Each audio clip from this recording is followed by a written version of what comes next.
Refugiados, imigrantes ou golpistas? Ou delinquentes? Refugiados, imigrantes, golpistas ou delinquentes? Pergunta pode ser polêmica, mas eu acho que ela vale a pena pegar um pouco, nadar um pouco a contracorrente do consenso atual para ver a verdade, conhecer, revelar a verdade dessa imigração que está submergindo a Europa. Então vou cobrir hoje esse tema. Estou esperando chegar as primeiras pessoas. A gente dá início.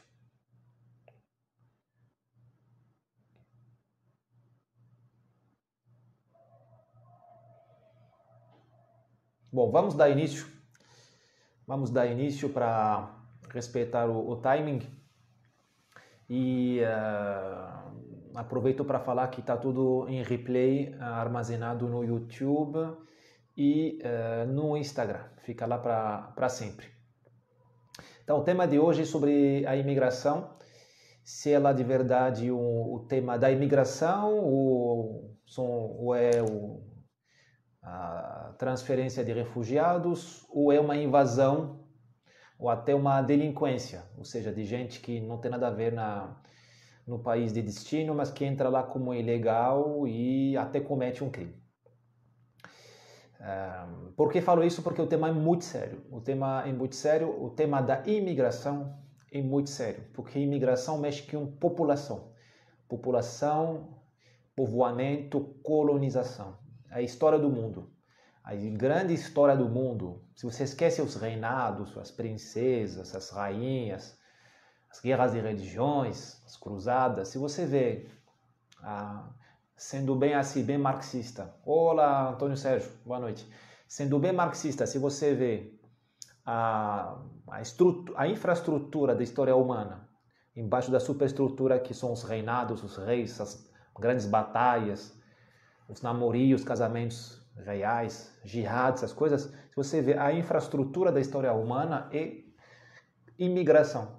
Um povo entra no território vazio e coloca lá a civilização dele, ou um povo invade outro, acaba com outro, expulsa ele, faz um genocídio e cria uma outra vida no lugar. O que é a história da Europa?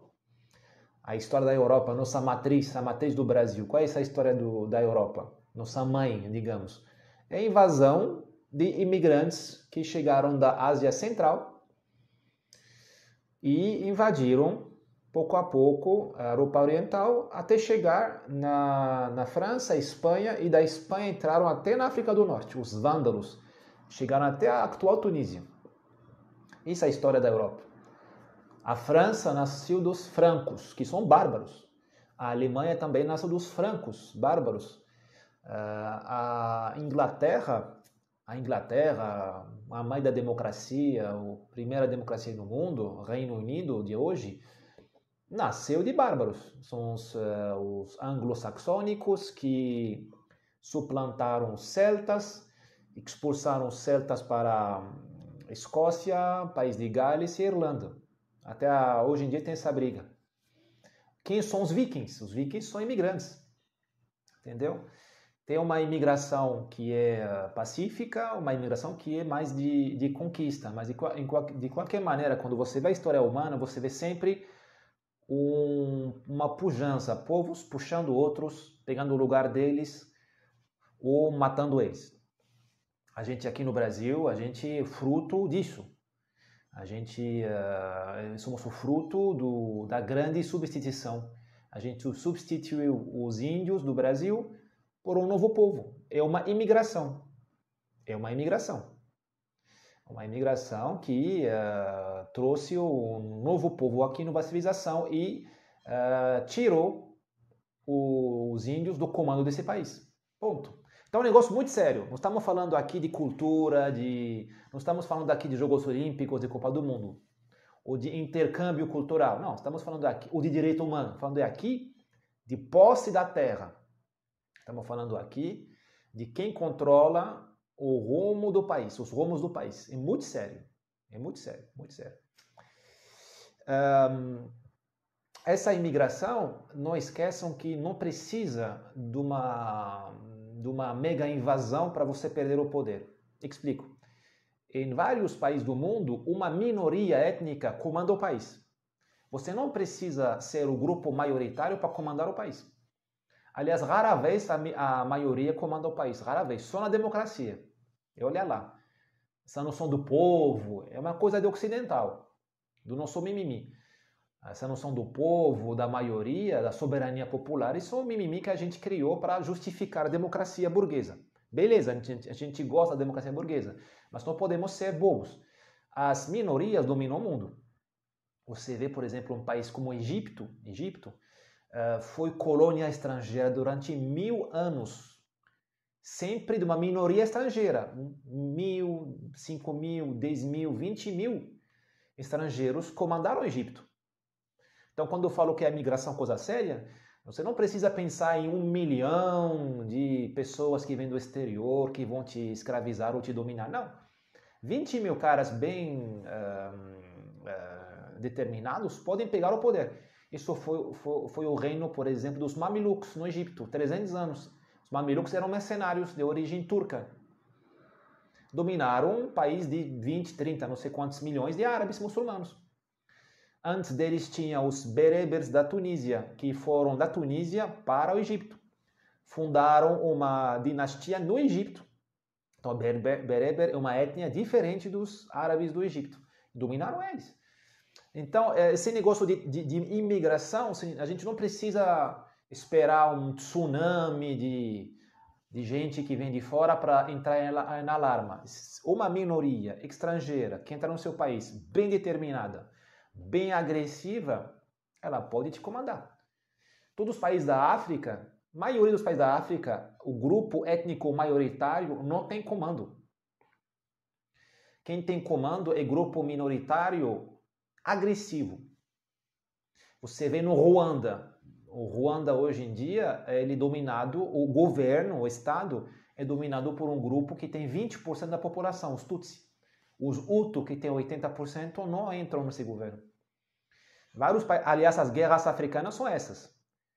É a maioria, ou as minorias, digamos, grossas, importantes, que não suportam mais ver uma minoria forte dominar elas. Porque o homem branco chegou e falou, não, democracia, a lei do número, a maioria manda. Só que quando o cara vê quem manda no país dele, é aquela etnia boa de porrada. Você vê o Tchad é governado faz 30 ou 40 anos por uma etnia que tem 4% da população, 4%. Só que são a elite de guerra, não a elite intelectual. Aí as outras etnias não gostam disso e entram na briga. Bom, não vou sair muito do assunto, esse era um preâmbulo para falar que a imigração é muito importante. A imigração é política pura, porque a política se faz com povo, se faz com matéria humana. Se você muda o povoamento de uma cidade, de um bairro, de um país, você muda a política, ponto. É simples. Em vários países do mundo, crises políticas foram resolvidas por imigração. Por exemplo, na Espanha do Franco, entre 1939 e 1975, o governo central tentou puxar imigrantes espanhóis para a Catalunha e para o País Basco, para afogar o independentismo do País Basco e da Catalunha. Mandaram os andaluzes, que eram mais de direita, digamos, mandaram esse povo lá andaluz, miserável, para Barcelona, Badalona, San Sebastião, Bilbao. E de verdade isso afogou um pouco o movimento independentista, porque você muda a população, traz uma pessoa de fora que tem nada a ver com a sua identidade, sua história, não quer saber de Guernica, não quer saber das guerras medievais, só quer saber da cultura dela e de comer pão. Então você acaba com o negócio. Então, imigração é uma coisa muito séria e não podemos aceitar o debate hoje que minimiza isso ou tenta, como se fala, desidratar o assunto, transformá-lo em um assunto cultural, assunto de troca de folclórico, sabe? O carnaval aqui, carnaval dos, sei lá, o encontro das culturas, aquilo lá é balela. É um negócio muito sério. É sua sobrevivência como dono do seu próprio país. Se trata disso. Tem a imigração e tem o refúgio. Boa noite, Miguel. Tem a imigração e tem o refúgio. A imigração é esse movimento de população. É o povoamento, a transferência de população. Isso é a imigração. O assunto do refugiado, a figura do refugiado, do exilado, é bastante recente. Ela foi codificada nos anos 50, Convenção de 51. Acabei de verificar, Convenção da ONU de 51 e com protocolo adicional em 67. Na verdade, a figura do refugiado é a filha da Segunda Guerra Mundial. Porque na Segunda Guerra Mundial houve uma limpeza étnica na Europa. Os alemães da Europa do leste foram expulsados para a Alemanha.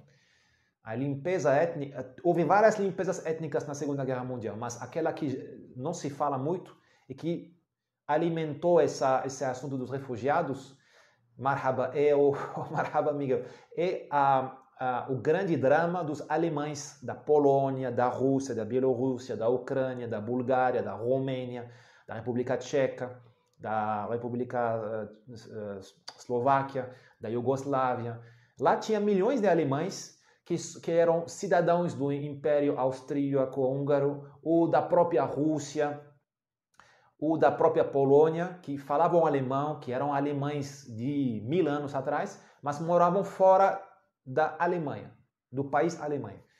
Depois da Segunda Guerra Mundial, como retaliação, os países que sofreram do nazismo, que eu acabei de falar, eles expulsaram esses caras. Falam, vocês vão para a Alemanha. Eu sou alemão, mas nunca morei na Alemanha. Não sei até onde fica a Alemanha. Nasci aqui na Bulgária. Não, você é alemão. Tchau. Milhões de famílias foram embora para a Alemanha. E, ninguém se ligou para eles porque foram associados ao nazismo, mas eles não têm nada a ver com o nazismo. Eles não elegeram Hitler, que eles não não moravam na Alemanha, nunca moraram. Mas enfim, várias populações, milhões, tiveram um ano para voltar para a Alemanha. Esse drama humano alimentou, foi a gota d'água que fez com que a comunidade internacional criasse esse status do refugiado. O refugiado, quando ele foi criado, ele tem todo um ritual, umas condições por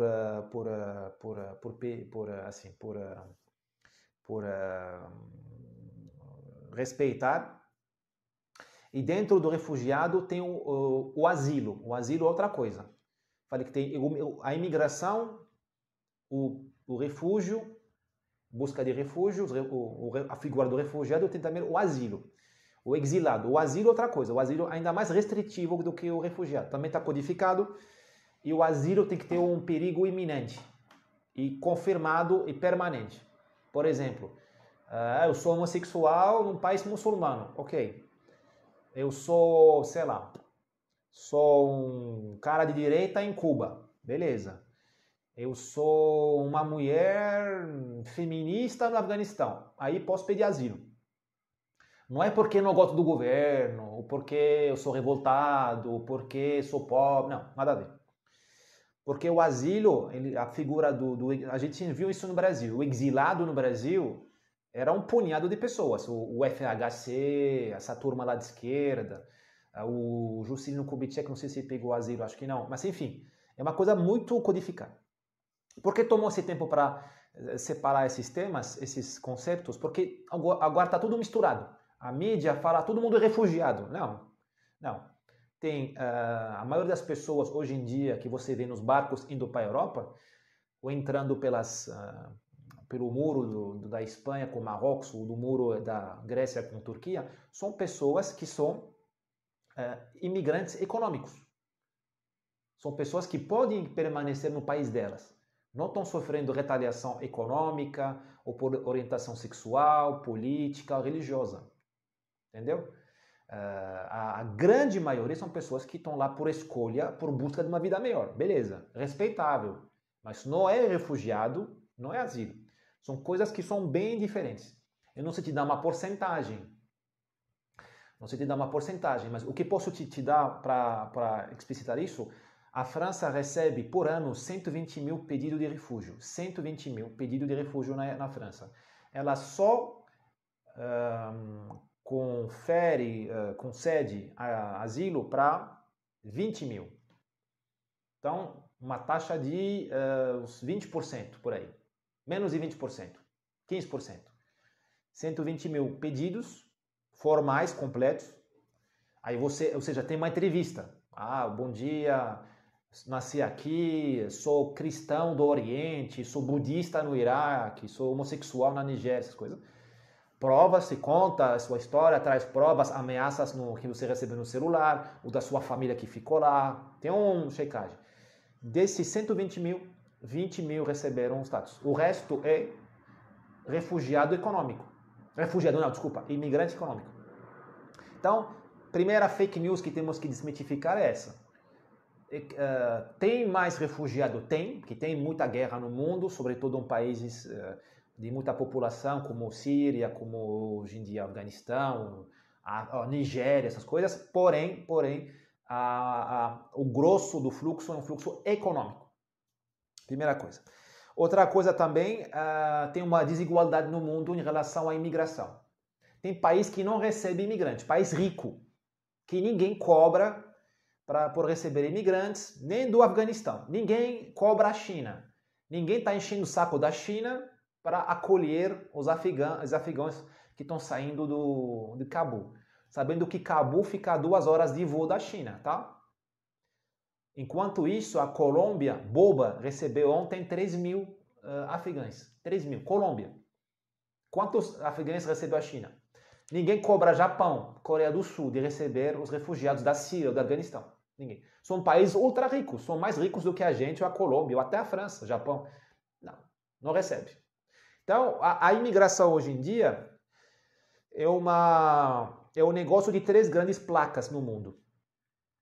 Estados Unidos, América do Norte, Europa e Oriente Médio. Estados Unidos é uma imigração que passa, a maioria, são 300 mil pessoas por ano que entram nos Estados Unidos legalmente. Ilegalmente não tenho esse número, não verifiquei. Devem ser talvez entre 50 e 100 mil, depende do presidente de turno, das condições. Só que essa imigração ilegal nos Estados Unidos, ela passa muito pelo México. Em comparação à Europa, você tem uma imigração ilegal, que talvez a metade da imigração legal, ou até equivalente a alguns anos. Por exemplo, a França recebe 200 mil imigrantes legais por ano, 200 mil com visto.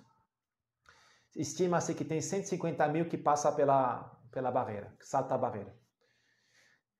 E essa imigração que passa na Europa, ela passa por várias frentes. Não tem o México uma fronteira única, tem várias fronteiras. Tem mar, fronteiras marítimas e terrestres.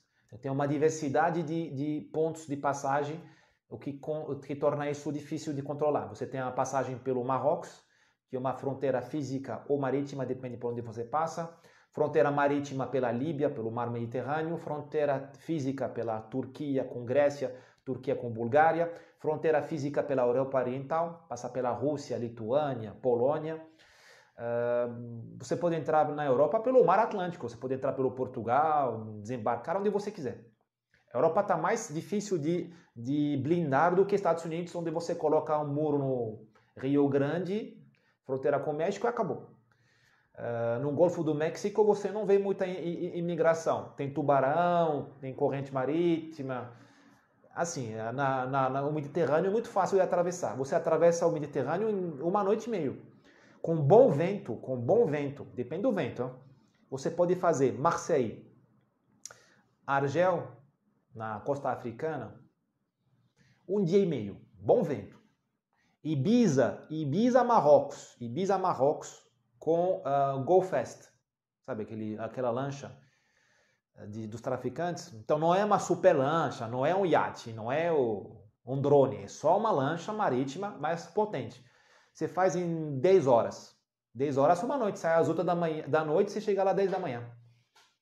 Isso sem vento, sem nada. Isso é você, o diesel e a navegação.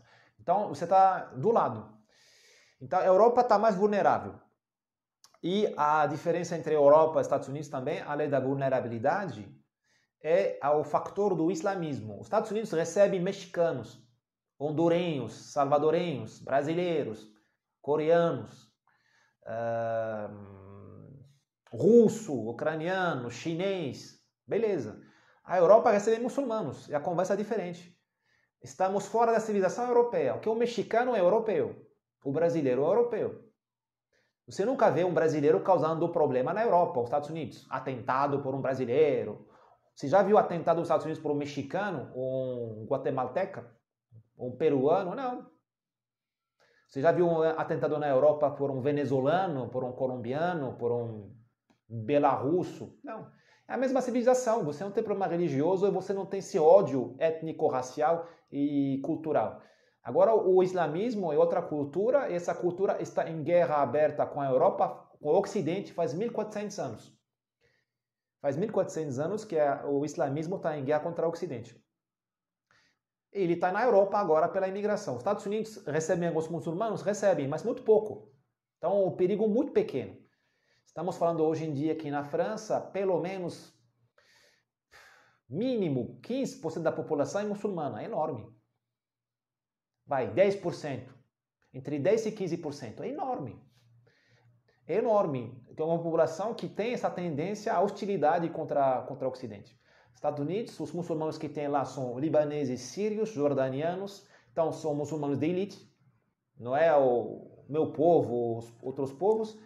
E a Europa, os muçulmanos que tem lá são muito assim, os povos problemáticos. Não é libanês, não, são povos que têm esse fanatismo aceso. África do Norte, de onde veio, Sudão, Egito, essas coisas aí. Falei que tem 3 placas que recebem muita imigração, os Estados Unidos, Europa e Oriente Médio. Tem muita imigração no Oriente Médio. A gente não percebe isso às vezes, mas a maioria da população da Arábia Saudita, não, do Emirados, Kuwait, Bahrein, Oman, Catar, são estrangeiros. Mas quando eu falo a maioria, quero dizer que os nativos são nem 10%. No Catar, os nativos, os caras com passaporte do Catar, são 50 mil. Não, acho que agora são 200 mil. Eram 50 mil nos anos 90, agora são 200 mil. 200 mil nada. Em uma população de mais, não sei quanto é a população lá, são 2 milhões e meio, 3 milhões. Imagina, você nem representa 10% da população do seu país. Imagina você mora em São Paulo e 90% da população é haitiano. Essa é a configuração. Em Dubai, Emirados, a mesma coisa. Os nativos são ultraminoritários. Na Arábia, a situação não é assim. Tem 33 milhões de habitantes na população. Acho que os estrangeiros lá são os 8 milhões. O que é enorme também. São os 30% da população.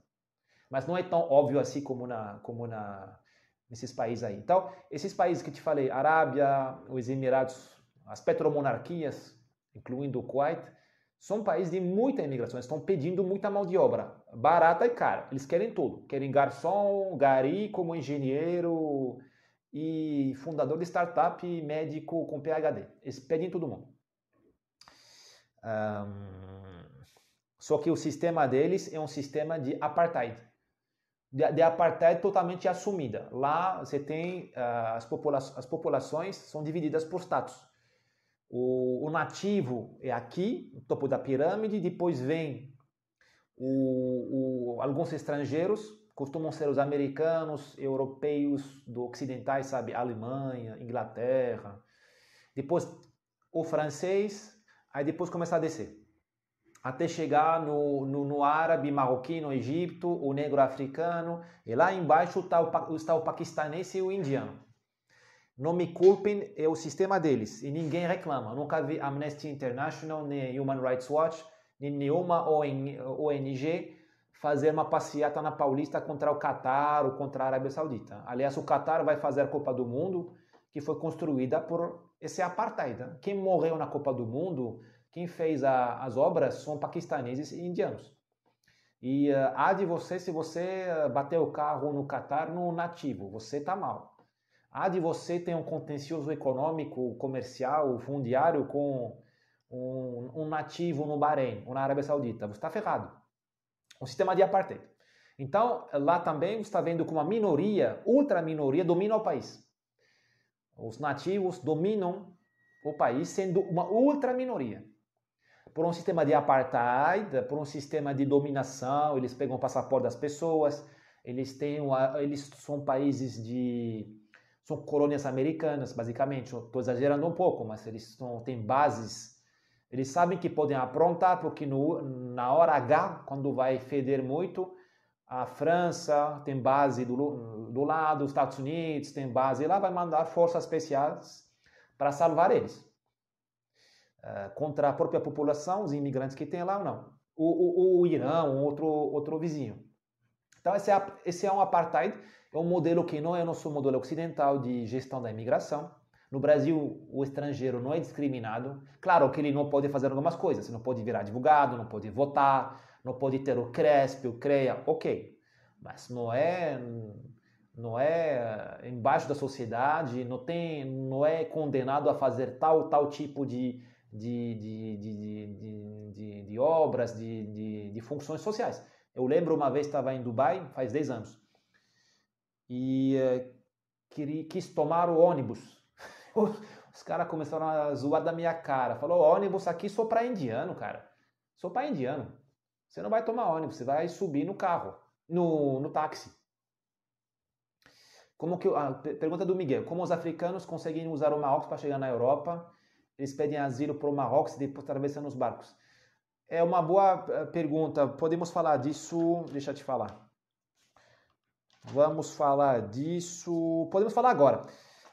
Os africanos, eles entram no Marrocos ilegalmente pelo Saara. Então tem um tráfico lá, tem umas rotas de passagem, tem várias passagens, um pelo Saara marroquino, ou pelo Saara do lado da Argélia, que a fronteira não está muito clara. Ela não tem um muro, tem uma savana seca, uma steppe, sabe? Um descampado, dá para passar. Aí eles ficam ilegais no Marrocos, às vezes não pedem asilo, pedem uma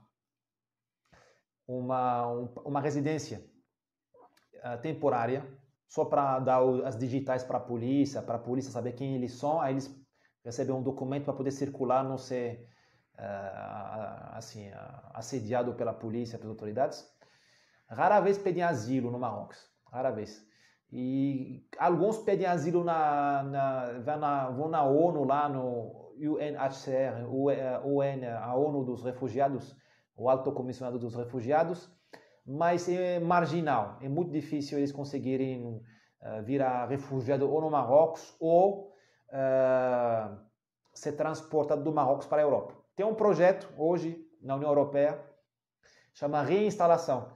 Você pede o asilo no Marrocos, no Egito, no Sudão, na Etiópia, sem atravessar a fronteira da Europa. Aí da Europa eles te mandam um avião e te levam para a Europa, já com passagem, casa, moradia.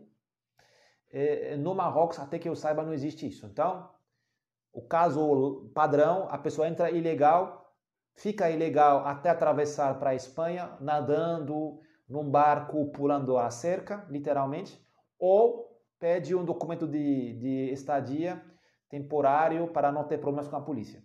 E fica esperando a travessia para a Espanha.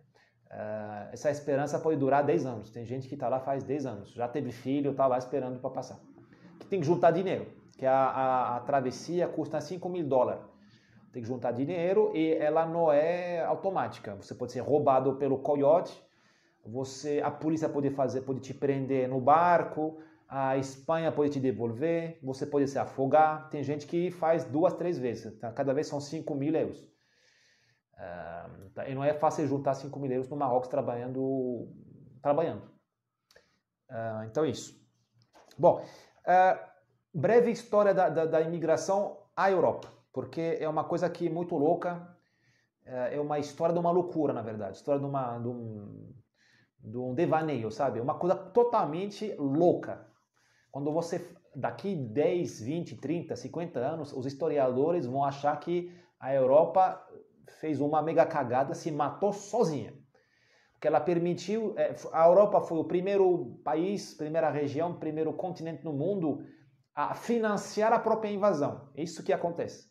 A Europa financiou a própria invasão e a própria colonização, porque ela está sendo colonizada. Bom, essa imigração na Europa é um fenômeno muito recente. Na verdade, ele decolou nos anos 70, ou seja, ontem.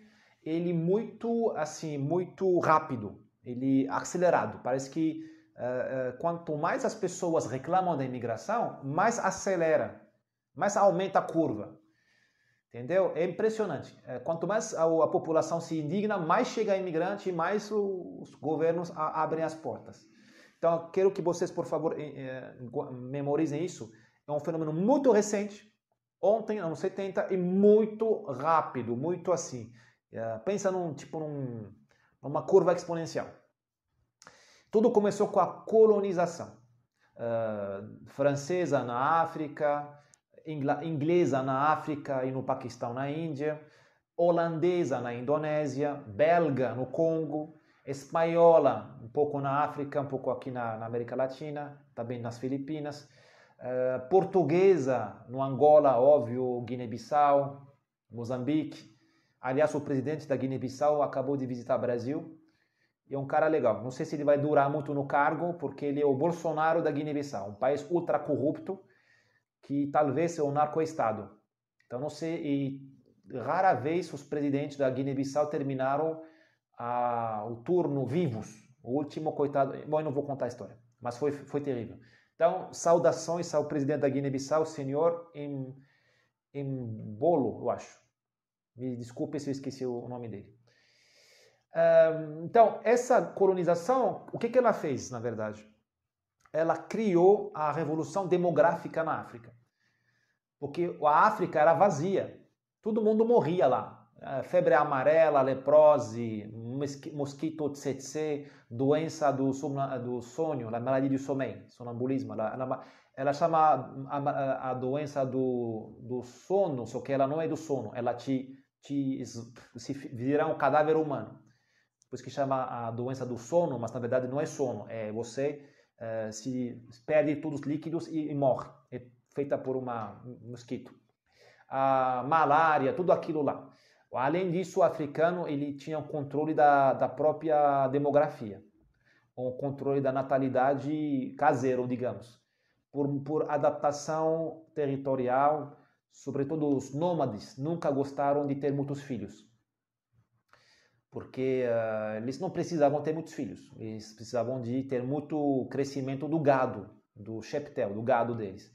Os filhos eles não gostaram. Quem gostava de ter filhos era o camponês, para ter braços. Só que o africano nunca foi um grande camponês, um grande agricultor, porque todo cresce sozinho e a floresta estava lá forte, então nunca teve uma grande concentração.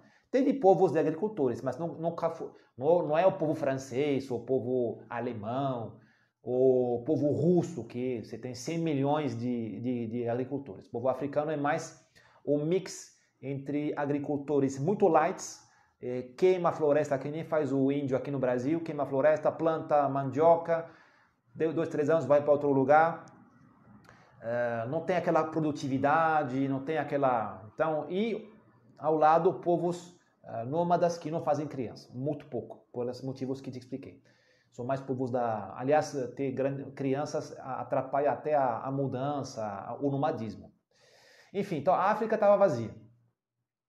Quando chegou o homem branco, francês, português, belga, britânico, aonde ele chegou, ele causou a explosão demográfica, que baixou a mortalidade pelas vacinas, pelos remédios e pela higiene, sobretudo, saneamento básico. Ele combateu os mosquitos, enfim. E aumentou a natalidade pela ginecologia, a saúde, a obstétrica, essas coisas. Acabou também a fome e, sobretudo, acabou a escravidão na África. O grande presente do homem branco à África é o fim da escravidão. Quem parou a escravidão na África foi a colonização. Francesa, britânica, sobretudo, belga um pouco. Teve grandes batalhas entre a França, a Inglaterra, a Bélgica contra comerciantes escravócratas vindo do Quênia. Os árabes saíam do Omã, entravam no Quênia, no Moçambique, na Tanzânia, subiam até o Ruanda, o Congo, para pegar o preto e levar para o mundo árabe. Essas batalhas aconteceram nos anos 1900, ou seja, ontem, no Ruanda atual, no Burundi atual, no leste do Congo atual. Batalhas aconteceram no Tchad, no Lago Tchad, perto do Saara, nos anos 1895, ou seja, ontem.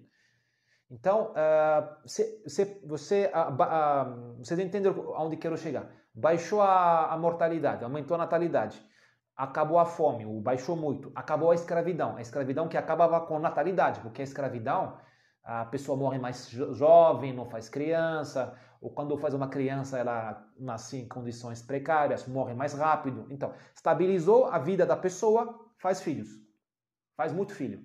Então, a África, eu não lembro dos números, mas eles são impressionantes, tinha 400 milhões de africanos nos anos 50. 400 milhões de africanos nos anos 50. Agora são mais de 1 bilhão. É enorme a exponência. É enorme. Então, essa explosão demográfica, ela aconteceu, já começou nos anos 50, sobretudo 60, 70. Aí foi o início da imigração.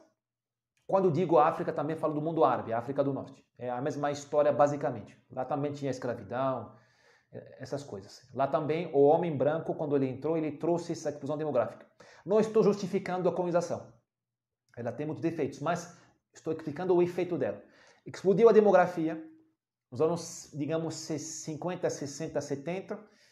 No momento que o homem branco foi embora, foi a independência da África nos anos 60, do mundo árabe foi nos anos 56, 55, Marrocos foi 56, Tunísia 56, o Egito foi um pouco bagunçado, foi em 36, mas digamos que os ingleses foram embora em 45. Então, quando o homem branco foi embora, aumentou a população. O efeito da explosão demográfica explodiu. Só que quando o homem branco foi embora o capital, tecnologia, governança. Aí os africanos e os árabes eram independentes, mas miseráveis, com um monte de criança. Entendeu? Na minha família, é muito simples. Os meus bisavós perderam metade dos filhos, nos anos 30, 40, para as doenças. Meus avós perderam 30% dos filhos. Então, a minha avó materna, ela tem 7 filhos, sendo 5 desempregados. Essa conversa. 5 desempregados. Aí, a tentação de buscar auxílio na grande cidade, Casablanca, por exemplo, Cairo, o Abidjan, no Costa de Marfim, é muito grande. Você vai na cidade, não tem trabalho também, porque a economia está parada, está ruim. O homem branco levou todo. A economia é feita por elites. A elite colonial foi embora. Só que quem ficou? Africano ou árabe que não tinha nível intelectual, formação e capital, acumulação de capital para crescer a economia. Então, não tem trabalho no seu próprio país, você vai buscar trabalho na Europa. E começou já nos anos 60 aquele por favor me leve com você. Temos arquivos dos governos da Argélia, onde negociação. O cara acabou. Na Argélia a situação era louca. A guerra da França, a Argélia era colônia francesa. Além de colônia, era parte da França. Era território francês. Não era colônia, era parte da França. Era 3 departamentos da França. O povo argelino se rebelou de 54 a 62. 8 anos de guerra. Terrível. Pegou a independência em julho de 62. Já em 63, temos prova do governo argelino falando para a França, pelo amor de Deus, me leva 50 mil trabalhadores para trabalhar lá. Eu não tenho emprego para eles. E cada ano tinha uma negociação onde a Argélia fala, pelo amor de Deus, aumenta a minha cota. Eu quero te dar jovens para trabalhar na França, que eu não consigo sustentar essa juventude. Essa é a história da imigração. Começou como um desespero desses países recém-independentes, sem economia, sem perspectiva e com explosão demográfica. Só que isso aconteceu quando a Europa ia muito bem, anos 60, 70, até os anos 80, basicamente, a Europa era muito rica e a economia estava florescendo. Ou seja, até países que não tiveram nada a ver com a colonização, como a Suécia, Dinamarca, receberam marroquinos, receberam argelinos, receberam africanos. A Suécia nunca teve colônia na África. A Dinamarca também não teve. Sei lá, a Noruega nunca teve. Mas receberam, porque podiam receber. E tinha uma economia que necessitava de verdade de braços. Então aí tudo bem, ninguém prestou atenção. Só que quando, com o passar do tempo, nos anos 80 já, final 80, início 90, aí já se tinha na Europa diásporas muito grandes. O que é uma diáspora? Diáspora é um grupo étnico, religioso, digamos. Uma diáspora são os brasileiros de Boston. Parece que tem muito brasileiro em Boston, Massachusetts. Uma diáspora são os, sei lá, os marroquinos da Bélgica, são 1 milhão. Isso é uma diáspora, é um grupo humano unido por uma origem comum. Então, já tinha diásporas muito fortes, já tinha 1,5 milhão de argelinos na França. Isso é um micropovo, 1,5 milhão é importante. 1,5 milhão é a população do Uruguai, entendeu? 1,5 milhão. Hoje em dia, na França, tem 4 milhões de argelinos, 4 milhões.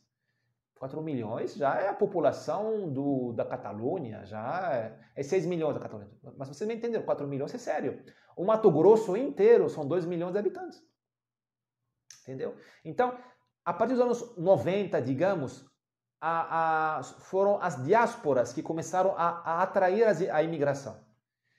Não foi mais a França que falava para o Marrocos, para a Argélia, eu posso pegar 50 mil, 70 mil esse ano, fiz meus cálculos, falei com a FEComércio, a Fiesp, e falou para mim que as fábricas da Peugeot, da Renault, da Lafarge, da Sanofi vão querer X. Não, acabou isso.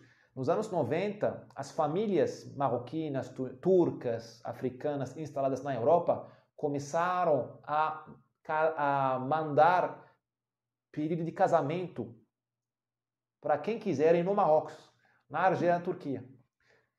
Porque começaram a trazer familiares, amigos, pela via do casamento na Europa.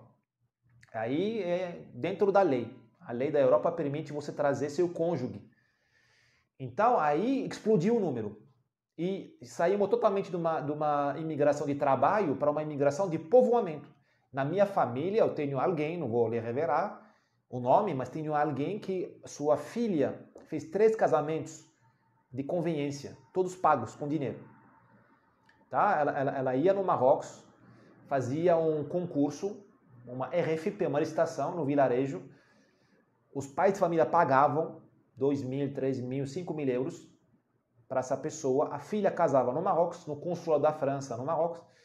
Alguns meses depois, o marido ia para a França, vivia com ela o tempo necessário para conseguir o visto permanente, divorciava. Tem advogados franceses que fazem isso, é uma máfia. E a filha voltava, virgem, de novo, virgem, no Marrocos, fazia a mesma coisa, 3 vezes. 3 vezes. Então isso é uma indústria. E aí explodiu o fenômeno, virou as pessoas não imigravam mais na França ou na Alemanha, elas imigravam na família delas na França ou na Alemanha. O povo marroquino hoje em dia, ele é um povo mundializado. Por exemplo, se eu for na França, eu posso viver menos de um ano de graça. Porque em cada cidade, meu vilarejo tem uma família. Eu posso pedir lá um refúgio. Uma semana aqui, uma semana lá, uma semana lá. Eu vou viver de favor, não vou comer muito bem, vou dormir no sofá, mas não estou pagando o aluguel. Estou resguardado. Então, os povos do sul, as ex-colônias, agora eles têm projeção, têm sucursais, franquias no norte. Dublin, London, Estocolmo, Berlim. E essas diásporas de lá, que estão lá, elas são os principais, elas decidem a política de imigração. Elas que falam quem casar com quem. E até que se você entrar lá ilegal, sem casar, você entra pelas fronteiras pulando a cerca, você sabe onde você vai. Eu tenho um cara da família, ele entrou na Itália, ilegal, pela Líbia. Líbia, pegou um barco, pagou 5 mil euros ao coiote, 5 mil euros, é muito dinheiro. Entrou na Itália e pisou na Itália. O pessoal do meu vilarejo, que está na França, já organizou transfer dele da Itália para a França, para um pequeno lugar, que eu vou calar o nome. Então, isso é o trabalho de forças especiais, trabalho da CIA, não é o trabalho de... Meu vilarejo é capaz de exfiltrar uma pessoa de uma fazenda de maçã na Calábria. Em 2 dias. Mandam para ele um dinheiro, falam, pega tal trem, desce aqui, faça isso, tem os guias, tudo está organizado. Então, esse tio meu que está na França agora, ilegal, ele não está na França, ele está na diáspora do meu vilarejo na França. Aí você vê todo o impacto disso. Essas pessoas nunca vão se integrar à sociedade francesa, porque não precisam. Não precisa mais. Eu aprendi português e me integrei à sociedade brasileira porque era o único marroquino em São Paulo. Eu não tinha escolha. Eu era isso ou ia morrer de fome. Essas pessoas não precisam mais aprender francês, alemão. Alemão é chato para aprender, difícil. Por quê? Você vive numa bolha étnico-cultural, comunitária, que te dá todos os seus serviços. Tudo. Tem banco, tem os bancos marroquinos que estão na França agora, com agência. Tem bancos informais que cobram menos que o banco formal, que são taxas maiores. A transferência de dinheiro, eles fazem quase sem juros. Você faz um TED e paga R$10 para o Bradesco, eles não pagam. Porque são bancos informais, na confiança. São máfias que fazem isso, mas não te roubam. Eles não. O negócio deles não é dar um golpe em mim ou em você. O negócio deles é criar uma massa de crítica de dinheiro que circula para poder lavar o dinheiro da droga. Porque quando você manda $100 da França para meu vilarejo no Marrocos, por esse banco assim formal, esse $100 se mistura a $1 milhão que volta para o Marrocos. E nesse milhão tem 500 mil do dinheiro da maconha vendida na França, que vai para o Marrocos esse dinheiro, que é Marrocos que produz maconha. Então, essa máfia não está ligada no meu dinheiro, ela só quer aumentar o bolo para atrair os traficantes de droga, para mostrar para ele, falar, comigo amigo, qualquer quantia eu vou lavar, eu vou transferir, sem passar pelo sistema SWIFT bancário. Eu vou transferir e a taxa vai ser a mais legal. Porque o traficante de droga, quando ele passa dinheiro assim, ele perde mais do que eu, porque o dinheiro dele é muito sujo, o meu não. Enfim, então, é isso que se instalou na Europa. E esse fenômeno que podemos chamar de diasporização, da autonomização da imigração, que virou um negócio da diáspora com o país de origem, a França é espectadora, a Inglaterra, só vê passar paquistanês, indiano e tal. Porque você vê as pessoas se jogarem no mar, todo mundo viu as fotos. Eu coloquei aqui até uma foto de uma pessoa que se jogou no mar, caiu em Ceuta, um africano que está abraçando uma loira da Cruz Vermelha. É desespero, mas a pessoa que se jogar no mar, ela faz isso, é calculado também. Ela sabe que chegando na praia, na Itália, na Grécia, na Espanha, ela está feita. Por que ela está feita? Porque a diáspora dela está esperando ela. Tem que imaginar uma rede mafiosa, mas sem pejorativo. Uma rede informal, invisível, que cuida de você. Se chegou lá, pronto. Então a pessoa fala, cara, vou fazer o que for, até beirar a morte, para chegar na praia, lá no outro lado. Chegando lá, estou feito. Pô, vou esperar 2, 3 meses. Talvez... Você espera menos, você pode esperar, porque às vezes o seu contato não chega, ou ele é preso, ou ele te esquece, mas você não vai esperar congelado na Sibéria. A Cruz Vermelha vai te dar um apoio. As ONGs vão te dar um apoio. Então essas ONGs, elas são cúmplices desse sistema. Elas sabem disso, obviamente, elas se fingem de ser virgens imaculadas, elas sabem disso. Então a pessoa... Por isso que você vê mulher grávida atravessar o Mediterrâneo num barco, remando. Meu, pelo amor do céu, uma mulher grávida, ela não é uma pessoa louca, ela sabe que tem que salvar a vida do que está na barriga dela, mas ela sabe que é um risco calculado. Basta chegar na Europa, que mais tarde ou cedo ela vai entrar no sistema da diáspora dela e vai estar feita. Chegando na Europa, ela vai começar a receber ajuda do governo francês, alemão, italiano e vai morar numa casa, num quarto da comunidade dela. Entendeu? É um negócio meio tribal assim. Só que esse fenômeno de diasporização, ele aconteceu no momento que a Europa virou pobre. A Europa está em crise econômica desde os anos 90, 2000, com o euro, está tudo mal. Fora a Alemanha que está ok, a França está mal, a Espanha está mal, Portugal está mal, Itália está mal, Grécia está mal. Então, a Inglaterra saiu. Então, a economia europeia não é tão boa. Então, a economia europeia começou a cair, a colapsar não, mas a ter problemas graves de desemprego, de volta da pobreza, no momento que a imigração explodiu. E saiu do controle com esse fenômeno de diasporização. Então, não é sustentável. Não é sustentável e entrou agora um efeito de boomerang, um loop. Por quê? Porque na Europa você tem um sistema de... depende do país, mas se você pegar a França, você tem um sistema de Estado providência, chama État-providence, é o Estado social. Paga tudo. Paga tudo. Por exemplo, você perde o seu emprego, a França te paga 2 anos de seguro-desemprego, 2 anos salário pleno, 2 anos. Isso custa caro. Isso aumenta, alguém tem que pagar. Quem paga? O patrão e o elitista. Então, o custo do trabalho é caríssimo na França para poder pagar essas mordomias.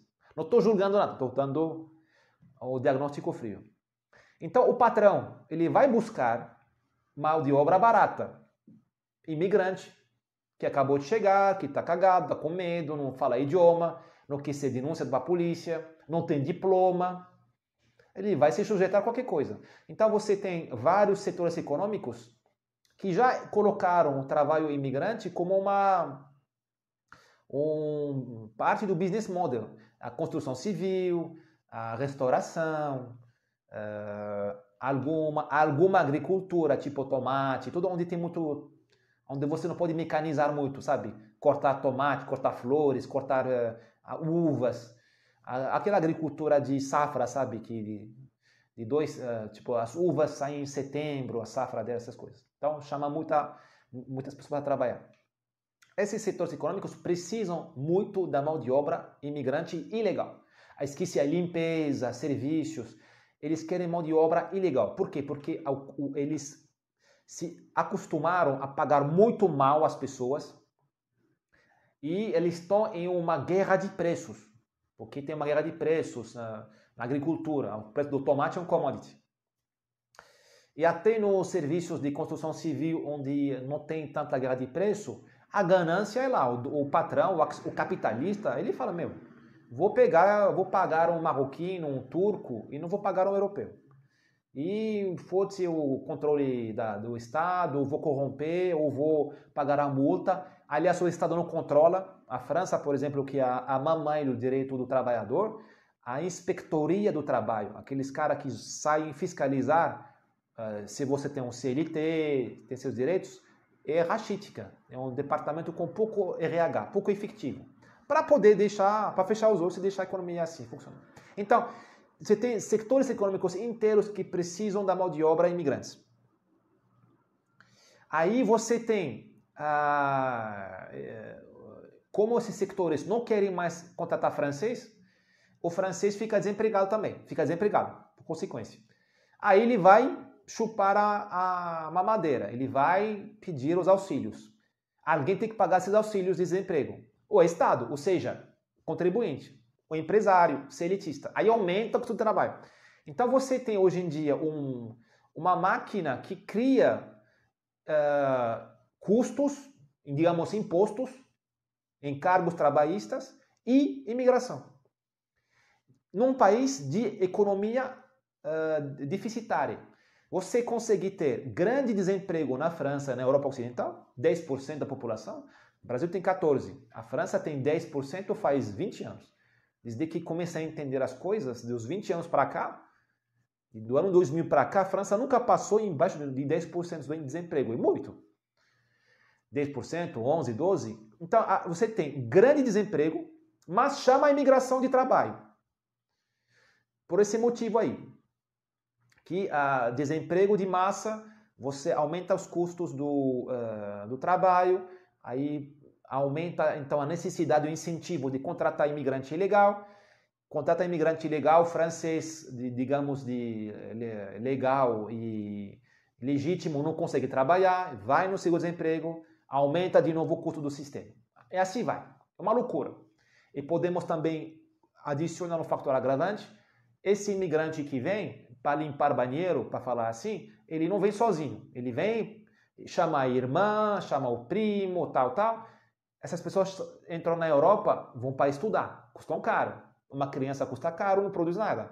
Uma mulher chega, às vezes fica em casa, custa caro para a economia francesa, que ela tem saúde, tem que ir para o mercado, sabe, tem que comer, tem pessoas que vêm para a Europa para se curar. Tem gente que traz doenças tropicais na Europa. Até câncer. Tem pessoa que entra na Europa por ilegal para entrar no sistema de saúde da França, que fantástico e grátis. Até para imigrante ilegal. Então, isso aumenta o custo. Aumenta ainda mais o custo. Aí você aumenta os impostos, aumenta a carga trabalhista, aí dissuade de contratar francês. E assim vai. É uma máquina louca. E que nunca vai terminar. Que nunca vai terminar até a França quebrar. Ou a França quebra, não consegue pagar essa loucura, ou politicamente a população se indigna e tira e coloca a extrema-direita no poder para parar isso. Não vejo outra solução. Já são 9 horas, pelo amor de Deus, eu ainda nem falei a metade do que tem que falar. Então eu vou tentar concluir, não sei se vocês querem que a gente faça isso em 2 partes, a gente continua a semana que vem, ou a gente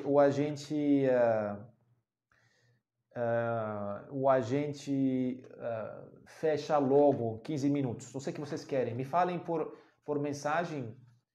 Eu não quero estragar esse tema, porque o tema é muito, muito legal. Então, minha tendência é dividir em duas sessões. Ou o sinal a gente termina às 10 horas, mas vai ser tarde para vocês. Talvez melhor fazer em 2 sessões. Não sei, Miguel, Antônio, Sérgio, o que vocês querem fazer? Celso, boa noite, Celso. Antônio, se vocês querem fazer, se a gente quer dividir em 2 partes, ou a gente dá um mega resumo.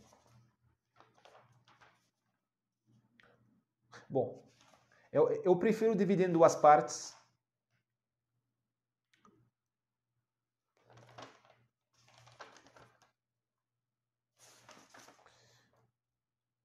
Vamos tentar. Oi, Celso. O que você acha? A gente divide em 2 partes ou faz agora? Vamos continuar. Tá bom. Celso, o que? O Antônio Sérgio quer fazer 2 sessões. Ok. O Miguel também quer fazer 2 sessões. Bom, meu amigo Celso, a democracia é uma merda. Você perdeu. 2-1. É isso aí.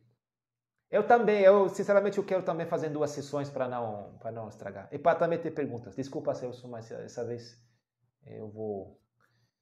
vamos fazer 2 sessões. Então, vamos lá. Só para concluir, são 9 horas, aí vai ter mais perguntas. Tem uma pergunta do Miguel. Meu último ponto hoje vai ser que esse boomerang aí, esse feedback, esse loop, essa máquina louca que coloquei na mesa aqui, é um fenômeno muito francês, também um pouco alemão. Existe também na Espanha, mas na França e na Bélgica também, ele pegou uma força muito... Ele está no máximo. Isso é o meu último ponto. Tem uma desigualdade da Europa frente à imigração. A França pegou o pior. Pegou essa imigração muito do terceiro mundo, com esse componente islâmico. então que é um problema, que vocês sabem por quê. A França, a Bélgica, a Holanda se ferraram. A Alemanha também, depois que a senhora Merkel, o gênio do Danúbio, pediu a 1 milhão de refugiados sírios entrarem na França, e entrou sírio legítimo, refugiado de verdade, e entrou um monte de maluco, de Daesh, entrou também, no meio, entrou albanês, checheno, sudanês, que ela falou, welcome, open arms. A dona Merkel vai embora esse ano, mas a Alemanha vai ter que carregar esse fardo uma vida inteira, talvez séculos, enfim. Então, esses países são os países bobos, os bobos que não cortaram o bolo da imigração, pegaram as peças menos atraentes. Agora, você vê a Itália, Espanha, e nos bobos também tem os megabobos, que são Suécia e Suécia. Suécia é um pouco Dinamarca. Dinamarca parou de ser bobo. A Suécia e a Dinamarca são países que não têm passado colonial, então não colonizaram ninguém, então nunca mexeram com marroquino, argelino, africano, vietnamita, mas receberam muito imigrante, e receberam muito imigrante por escolha, eles chamaram. Que a Alemanha, ela teve a Mercedes, a ThyssenKrupp, ela precisava de mão de obra pesada para fazer. Ela chamou muito turco. A Alemanha tem uma relação especial com a Turquia, que data do Império Otomano, do Bismarck, que gostava dos otomanos. Outra conversa. A Suécia está lá no Polo Norte. No Polo Norte, ela falou, tem muita tristeza no Iraque, me dá 1 milhão de iraquianos. Tem muito drama na Síria, me dá a minha parte dos sírios. Tem guerra na Somália, meu Deus, eu quero salvar eles. Ela não tem relação com esses países. E ninguém pediu nada para ela. Ela se prontificou. Não sei se a Norvégia também fez essa besteira, não lembro. A Dinamarca também entrou nessa linha aí de eu vou salvar o mundo, eu quero os refugiados, sabe? Refugee welcome. Isso nos anos 2000, hein? Isso é muito recente. Aconteceu que a Suécia, que era o paraíso na Europa, virou um inferno para as mulheres. Virou o capital da Europa do estupro. A Suécia, o país das mulheres empoderadas, o país da mulher empreendedora, a mulher sueca se empoderou antes da brasileira, faz 30 anos. E hoje em dia a sueca tem medo de sair na rua, porque tem afegão, paquistanês, sírio, iraquiano que pode estuprar. Tem 60 bairros proibidos na Suécia, 60 periferias com tiro não é mais Europa como sabe, com tiro, gangue albanesa, 60, acabaram de matar um policial esses dias. Isso a Suécia. Então tem 3 grupos, tem as ex-potências coloniais, digamos, industriais, que precisavam dos trabalhadores, que acabaram sendo submergidas, Alemanha, França, Bélgica, Holanda, acho que esqueci ninguém. Tem os bobos humanitários lá, totalmente perdidos, que são suecos, e o dinamarquês. O dinamarquês acordou. Agora, até a esquerda, eu tiro meu chapéu para a esquerda da Dinamarca. Tiro meu chapéu. Até a esquerda da Dinamarca, que está no poder, que falou, não quero mais imigrantes. Não quero mais, porque não funciona. Ela teve, pelo menos, a coragem de fechar a porta. E tem países como Itália, Espanha, Portugal, que se abriu a migração, só que receberam muito imigrante católico. Então não tem muito problema. Tem problemas? Tem, mas não tem muito problema. A Itália recebeu muito imigrante da Ucrânia, Romênia, Bulgária. A Espanha recebeu um monte de latino. Venezuelano, colombiano, peruano, mexicano. Estamos em casa. Sinceramente, o mexicano na Espanha está em casa. Não tem esse lance do islamismo, a mulher não está velada, não sei o quê. São as mesmas festas religiosas, assim, Natal, Assunção, Corpus Christi. O mexicano gosta de futebol, entendeu? Até o colombiano que tem má fama, os colombianos se matam entre eles em Madrid. No ano inteiro, teve 20 homicídios de colombianos na Espanha. É pouco. É pouco, 20 homicídios por ano. É um fim de semana em São Paulo. 20 homicídios, todos ligados à droga. E 20 homicídios demais, beleza, mas 20 homicídios. Entendeu? É controlável. É controlável. Não é você tem milhões de muçulmanos no seu país. Então, de momento, a Espanha... O Portugal tem pouco. Portugal tem um pouco de angolano ou moçambicano. O Portugal se dá bem também com a imigração, porque Portugal e Brasil. A gente primeiro faz mestiçagem. Português se mistura com negro. Isso tira os problemas. Que o filho vira o problema ou a solução dos dois. E angolano, moçambicano não é muçulmano, é católico, protestante, evangélico, você consegue se juntar à matriz europeia. Mais tarde ou mais cedo você consiga fazer isso. E tem o quarto grupo, que é a Europa do Leste, que não quer imigração. Hungária, Rússia, aquilo lá não quer imigração. Então tem uma desigualdade dentro da Europa por isso. Vai ser meu último ponto. Por que falo dessa desigualdade? Porque se a Europa um dia explodir, é a União Europeia. A Europa é outra, tem a União Europeia e tem a Europa. São duas coisas diferentes. Mas se a União Europeia um dia explodir, vai ser com certeza por causa disso. Porque toda a Europa do Leste não quer ouvir falar de diversidade, de imigração, de privilégio branco, de reparação histórica, de mulher velada. Por vários motivos que a gente pode explorar. Porque os poloneses não querem isso, os húngaros. Um dos motivos é que a Europa do Leste sabe o que é o islamismo. Ela sempre foi ameaçada pela Turquia dos otomanos. Hungária, Áustria, Bulgária foi colônia dos otomanos muçulmanos. Romênia foi invadida. A Bósnia, a Sérvia foi invadida. Então esse povo conhece a história. Não é bobo, não é o povo sueco, não é o francês. Conhece. Tem outros motivos que não vou entrar. Então terminei, digamos, aqui essa parte. Semana que vem, se vocês permitir, a gente continuar esse papo. Tem umas perguntas. Vou ouvir... Olá, Carlos. Vou ouvir primeiro o Celso. A influência do socialismo que acabou com o Ocidente gradualmente. Sim, claro, o socialismo é duplamente culpado. O socialismo inventou a colonização francesa. Portuguesa não. Ela começou na reconquista da Espanha, digamos. Mas a França foi na Argélia em nome do socialismo. Ela foi na África em nome do socialismo. Ela foi no Vietnã em nome do socialismo.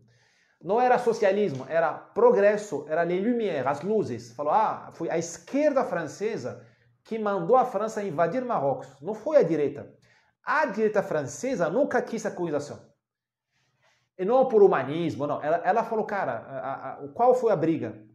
Na França do século XIX, teve a briga entre a direita e a esquerda.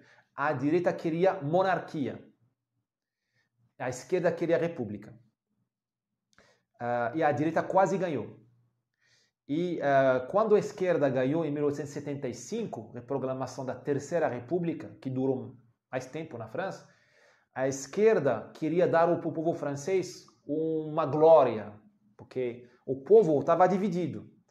Então ela falou, vamos invadir Marrocos, Vietnã, Camboja, Laos, Argélia, Costa do Marfim, para mostrar para o povo francês que nosso regime de republicano, que é a esquerda, vale a pena.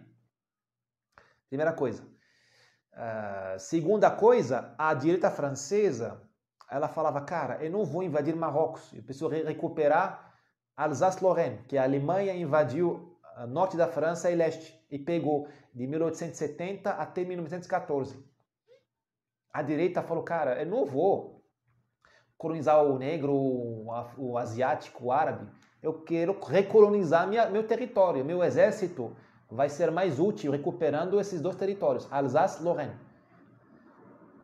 E a esquerda não quis. A esquerda ganhou. A esquerda obrigou o exército a ir na África em vez de fazer essa guerra. A guerra aconteceu em 1914.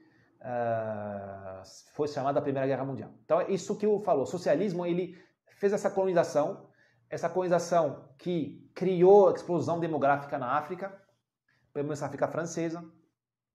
E quando a imigração começou, o socialismo falou, queremos mais, manda mais. Ele proíbe qualquer debate, porque se você fala que duvida da imigração, você é fascista, essas coisas. Só quero fazer uma contraponto aqui. a colonização britânica não foi socialista, ela foi por motivo mercantil e também deu explosão demográfica. Então, eu falo do caso francês. No caso francês, os problemas vieram da esquerda. Ela colonizou a África para criar a explosão demográfica, depois justificou, legitimou a invasão migratória. Na Inglaterra, a história é um pouco diferente, mas é comum, só que não foi esquerda. Acabou que a Inglaterra criou explosão demográfica na Nigéria, no Ghana, na Gâmbia, na Índia, e deu no que deu. Então, só para não exagerar também na coisa. Vamos ver o pergunta do Miguel. Então, acho que o do... Olá, Daniele. Pode falar com a gente se quiser, só clicar para poder entrar aqui ao vivo também para conversar. Miguel, se o Brasil começar a abrigar mais refugiados, podemos ter o mesmo problema que a Europa? Se e não. Se, porque dependendo do refugiado, ele vai começar a te atacar. Não, porque o brasileiro é um povo macho. Então vamos explicar, na minha humilde opinião. O problema não é o ser humano. O problema é a comunidade. Você pega um sírio, que é um checheno, um albanês, você pega um paquistanês ou afegão, ele é simpático.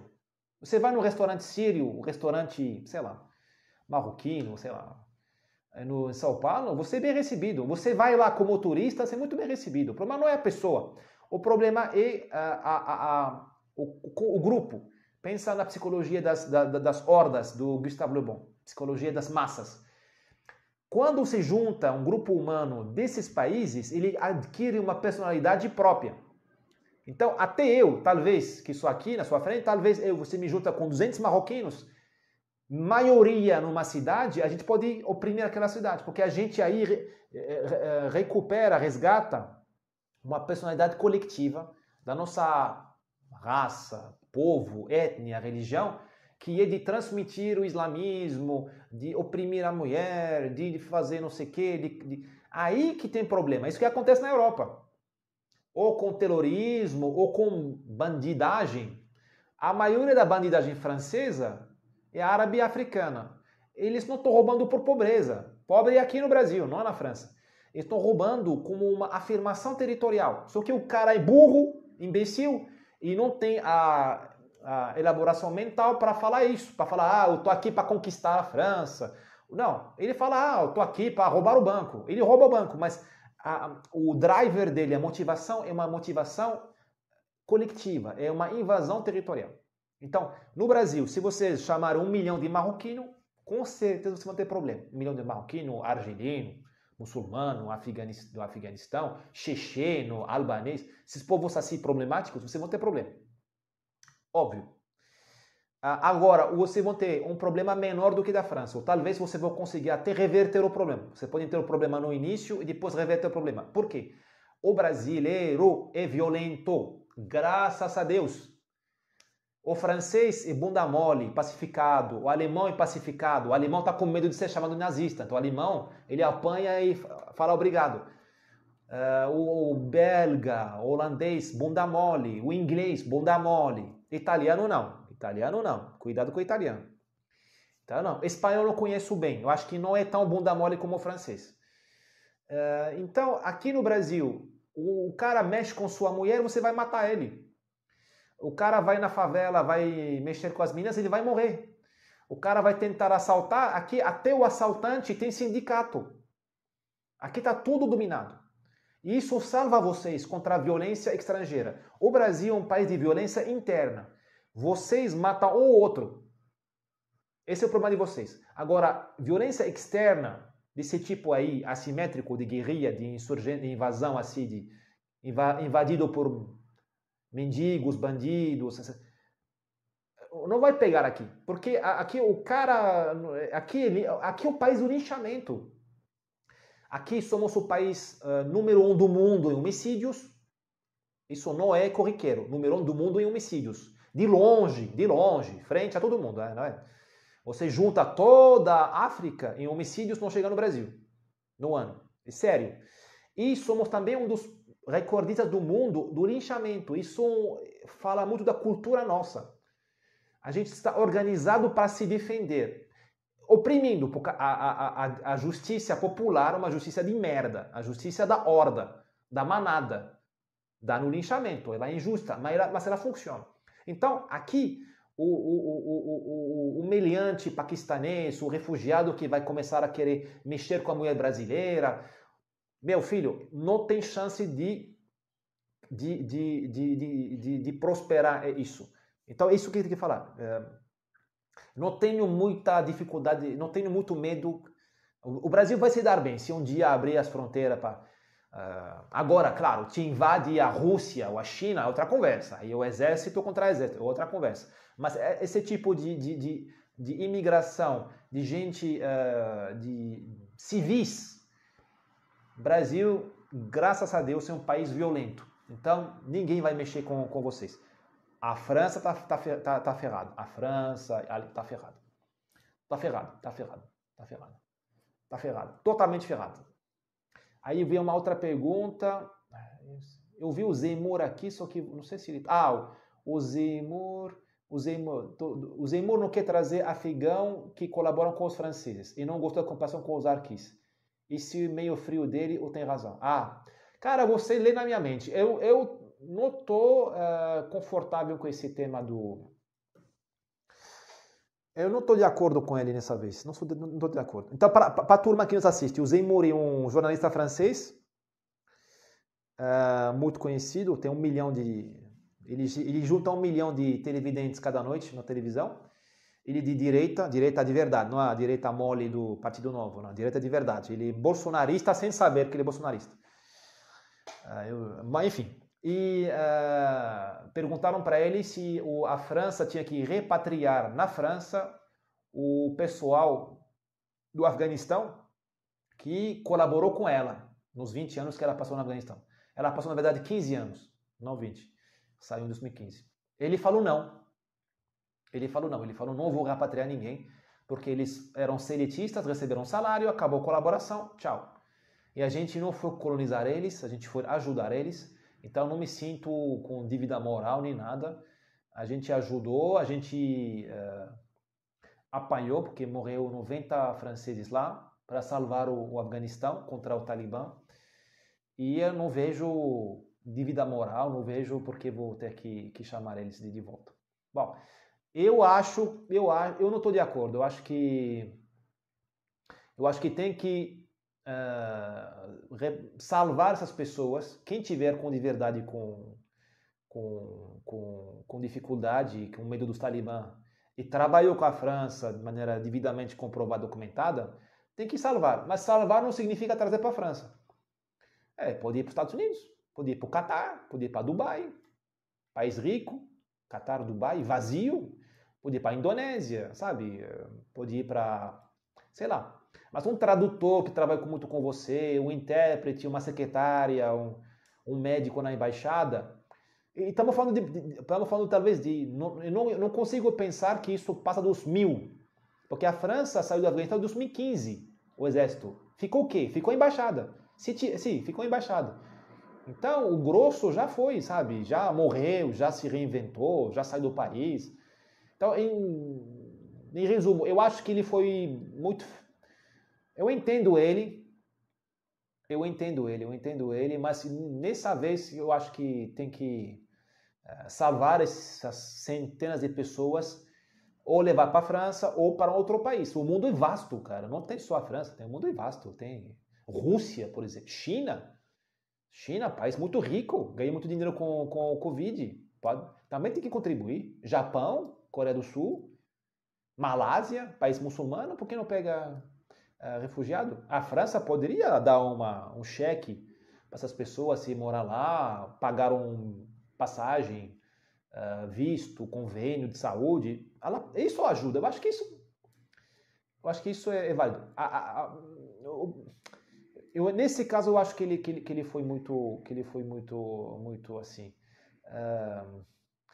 A pergunta aqui não tenho resposta se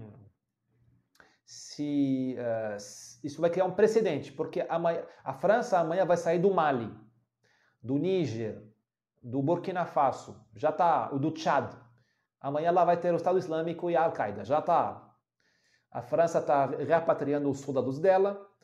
Como o Macron não é besta, não é burro, ele vai fazer isso de maneira gradual, não como aquele lá, que vocês conhecem. Aí isso vai acontecer daqui a 2 anos, quando o Macron vai terminar a presidência, 2022, termina ano que vem. Aí você vai repatriar todos que trabalham com o exército francês no Mali, Tchad, Burkina Faso, Níger, talvez Costa de Marfim. Aí você vai virar um campo de refugiado. Nesse lado, o Zemmour coloca uma pergunta boa. Se você cria esse precedente, amanhã, o cartel de Sinaloa ameaça quem trabalhou com os franceses no México. Por exemplo, imagina, amanhã o cartel de Sinaloa não gosta do Carrefour. Imagina, o cartel de Sinaloa, no México, tenta extorsionar o Carrefour. Talvez ele já está extorsionando, não sabemos. Pede $1 milhão por mês para não assaltar os Carrefour do México. 1 milhão, 10 milhões. Aí o Carrefour fala, não vou pagar. Aí ele começa a ameaçar os gerentes do Carrefour do México. Aí você vai ter uma fila de gerentes e de caixas e de seguranças do Carrefour do México, deve ter 50 mil funcionários lá, pedindo asilo na França, se espelhando na jurisprudência do Afeganistão. Com os juízes que temos tudo de esquerda, eles podem dar para eles esse asilo. Aí, é verdade, é uma caixa de Pandora, eu não sei responder essa pergunta. Aliás, eu vou fechar aqui, são 9h30, só para dar uma risada entre nós. Você viu o que aconteceu em Araçatuba? 50 paramilitares, não são mais bandidos, são paramilitares. A pessoa que faz aquilo lá, você viu como os caras andam? A postura física, o armamento, eu pensava que era o BOP, não, era o bandido. Com 20 bombas, esse poder, essa tecnicidade. Você acha que esse cara lá, que comandou essa operação, ele não está exigindo extorsão das lojas, dos donos, dos fazendeiros, de alguns nomes da Bovespa? Eu pergunto, o cara capaz de explodir 3 bancos e de colocar na rua 50 homens desse naipe aí, não vai se impressionar com um grupo de segurança de gravata e terno que protege um empresário do Leblon, dos Jardins de São Paulo. Não vai se impressionar com esquema de segurança, com o carro blindado do fazendeiro do Ribeirão Preto. Um dia, talvez esse dia já aconteceu, eles vão bater na porta e falar, amigo, $1 milhão para você curtir seus fins de semana no seu sítio, na sua fazenda. $1 milhão por mês para sua rede de mercados ou de frigoríficos rodar por sua rede de transporte de frios, transportes por carreta, rodar no Brasil. Você não vai pagar? Na boa. Você não vai pagar? Eu pago, cara. Eu não sei se eu pagaria mesmo. Você vê aquilo lá, existe uma empresa de segurança no Brasil capaz de te proteger contra aqueles caras? Imagina você não paga. Você fala, não, vai tomar banho, não vou pagar. Então, você vai se proteger. Existe uma empresa de segurança no Brasil capaz de prestar níveis de proteção contra aqueles caras? Só o exército. Então, olha o problema que temos no Brasil. Olha os problemas que temos. Mas ninguém fala disso porque, obviamente, Bolsonaro genocida, queremos todos vacina. O resto dos problemas não existe. Bom, vamos fechar aqui com essa piada séria. Muito obrigado para Daniele, que primeira vez que entra. Obrigado pela audiência. Miguel, querido Miguel, nosso amigo fiel. O Celso, de novo, desculpa por não seguir seu conselho, mas vamos dividir em 2. Semana que vem a gente continua. O Carlos, muito obrigado, meu amigo. Manda um abraço para o Pedro Sete Câmara, que estou seguindo também. E Antônio Sérgio, espero que esteja bem. Acho que está em São Paulo agora, você não está mais no sítio. Ok, senhores, tchau. São 9h30. Muito obrigado pela audiência. Vai ficar gravado aqui no YouTube. Daqui a pouco eu subo vai ficar no Instagram e vou subir no YouTube para ficar para sempre. Tchau, tchau.